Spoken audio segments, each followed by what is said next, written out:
Nathan Parker sank into the couch he'd picked years ago when their home was still a dream. The cushions held memories, dinners, movies, quiet moments. Across the room, Samantha prepped for another live stream, adjusting lights, testing her, make her routine now second nature. He'd watched her online presence grow from a single weekly stream to an event awaited by thousands. In the mirror, she adjusted her hair, exuding confidence and charm. To the world, she was a captivating speaker. To Nathan, she was home. 32 years of marriage, more than time. It was shared triumphs, failures, love, and loss. Yet, he still fell for her every time she smoothed her dress or rehearsed her lines. The living room, adorned with family photos, felt like an album he had helped create. Before going live, Samantha recorded a teaser in a simple navy dress, elegant, intentional. She stepped toward him, kissed his forehead, and whispered, "Thank you for always being here. I couldn't have done this without you." Nathan's heart swelled. Even in the spotlight, she remembered who stood beside her. Then the broadcast began. Thousands tuned in as she spoke of resilience, love, and authenticity. Nathan listened as he always did, scrolling through comments. "Samantha, you saved my marriage. Your words gave me strength." He felt part of her impact. He had been her silent supporter, holding things together while she built her platform. But tonight, a shadow crept in, a memory. Days ago, he had reached for his charger when her phone lit up. Logan Miller. The message was brief but unmistakably intimate. He had looked away, pretending not to see. Excuses rushed in, maybe work-related, maybe just a close friendship. But doubt had settled in. Now, as she spoke of trust, her words, once comforting, felt different, sharper. He wanted to believe in her. He always had. But tonight, a whisper of unease told him that blind faith might be his greatest mistake. Still, he smiled when the stream ended. Still, he held her hand. But inside, something had shifted. Nathan felt the crack forming, small but undeniable. He wouldn't admit it, but he knew it would change everything. Night stretched on, the dim glow of Samantha's bedside lamp casting shadows on the walls. She said it made the room cozy, even in sleep. Lying beside her, Nathan stared at the ceiling, drowning in thoughts he could no longer silence. When her phone vibrated in the early morning darkness, it was like déjà vu. The screen glowed, revealing a name, Logan Miller. His pulse quickened. The message read, "During the talk today, all I wanted was to be alone with you. I miss you. Sleep well, my love." Each word hit like a gut punch. He read it again, hoping to twist its meaning. But the pain only deepened. With careful precision, he placed the phone back, his expression unreadable. The truth had finally taken shape, undeniable, raw, merciless. Slipping out of bed, he walked to the kitchen. Every step felt like a betrayal of the life he had built. Pouring a glass of water, he steadied himself. Anger wouldn't serve him now. Samantha was persuasive, quick with explanations. He needed more than accusations. He needed proof. By morning, he had made up his mind.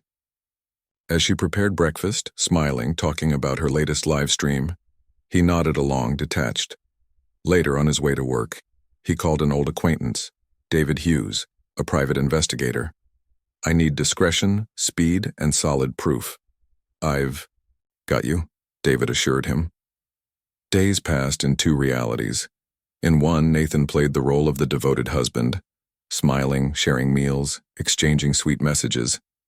In the other, he pored over reports, audio recordings, and photographs of Samantha with Logan. The way she smiled at him, the way she touched his arm, it was as if she had become someone else entirely. One photo cut deep. Samantha and Logan leaving a hotel in another town, casual, relaxed. She wore the sunglasses Nathan had given her for her birthday, the ones she claimed to cherish. Now, even objects seemed to betray him. Evidence piled up. Yet Samantha remained unchanged, effortlessly affectionate, flawless in her deception. Watching her, Nathan searched for cracks, something real, but maybe she no longer knew what was real herself. One Sunday afternoon, as she prepared for another live stream, David called. "It's all there. I'm sorry for this, but now you have what you need. The truth hurts, but it also sets you free." Nathan hung up, steady.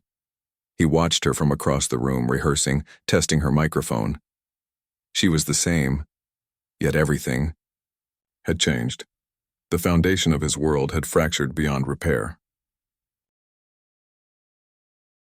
Sitting on the couch, arms crossed, he took a deep breath. The choice ahead was clear, inevitable. Some truths, when dropped with enough weight, could silence even the most beautiful performances. That evening, as Samantha prepared for her live, the tension was electric. Wrapped in a robe, hair in a towel, she moved through the room oblivious. Nathan stood in the doorway watching. On the surface, he was the same calm, attentive husband. Inside, he was a man on the verge of ending a story he never thought would end this way. Nathan stood by the door, the weight of his decision pressing down on him. This was the moment. He walked to the nightstand, picking up Samantha's phone, the navy blue case with gold accents, a gift from their last trip. He pressed the side button. The screen lit up. A photo of them on the beach. His smile looked real. Hers? He wasn't sure anymore. With steady hands, he opened her live stream app. She was already logged in, everything set. The camera, tripod, lighting, it was all in place, like a stage waiting for its performer. But tonight, he was taking the spotlight. One tap and the stream went live. Notifications flooded in, comments scrolled fast, excitement, confusion. Where's Samantha? Nathan met the camera's gaze, his expression void of rage but heavy with something deeper. Exhaustion, sorrow, a truth too long buried. "Good evening," he began, voice calm but firm. "I know this isn't what you expected. You're wondering why I'm here." The comments surged. Prank? Sick? A new format? "What I have to say will hurt. It will disappoint you, but it's the truth." He tightened his grip on the phone. "You see Samantha as an inspiration, a symbol of integrity, love, and family. You know her words, her carefully curated image. But you don't know what happens when the cameras are off." He played the images, a slideshow of betrayals. Samantha at cafes with Logan, entering hotels in different cities, being held intimately by a man who wasn't her husband.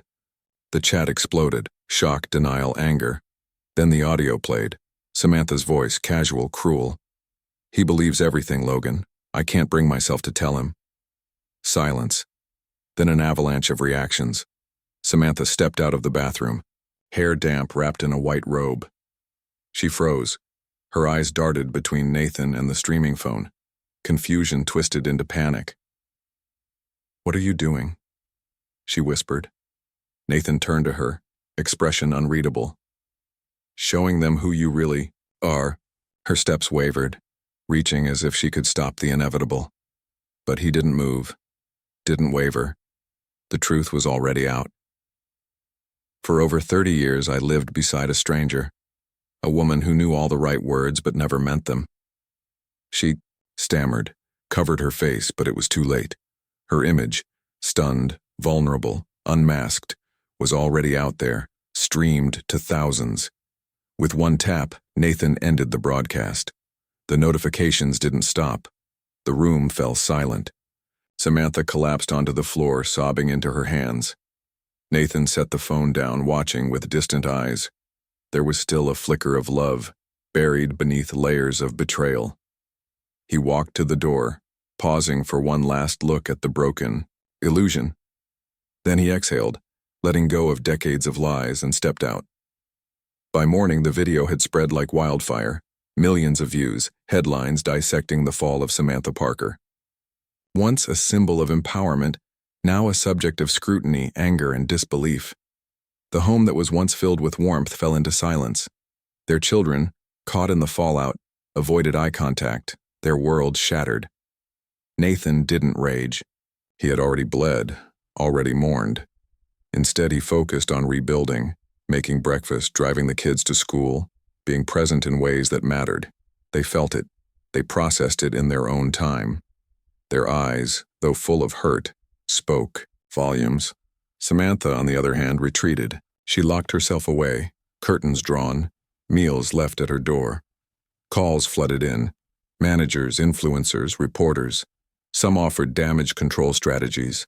Others had already written her off. She sat before her mirror, staring at the reflection she had spent years perfecting.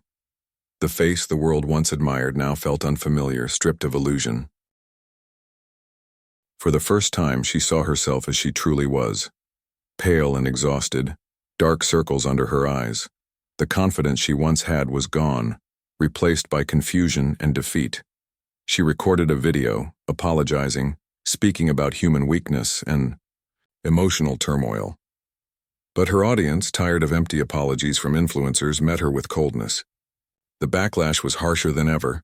Brands pulled out, sponsorships vanished, and contracts were canceled. Her phone, once a symbol of success, now delivered only rejection. As her reputation crumbled, Nathan focused on what truly mattered: his kids. They became his priority. He attended school meetings, games, and events, filling the spaces she left behind. Not to prove anything, but to be a present father. The media took notice. Offers for interviews poured in, praising his composure and strength. A major publisher even offered a lucrative book deal. But as he watched his children sleep, he knew he couldn't turn their pain into profit. His response was simple. The truth is already out. I don't need to sell it. Samantha, watching her name fade from every platform, disappeared. She sold what she could, packed 2 modest suitcases, and left. No dramatic exit, no goodbyes. Just a final glance at the house that once symbolized success, now a reminder of everything she had lost.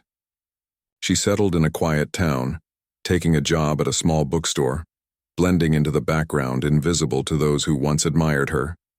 Nathan, meanwhile, invested his time in something real. With his savings, he started a small support center for families in crisis. No cameras, no grand speeches, just empathy and honesty. His kids joined in, learning that pain is universal, but facing it with dignity brings strength.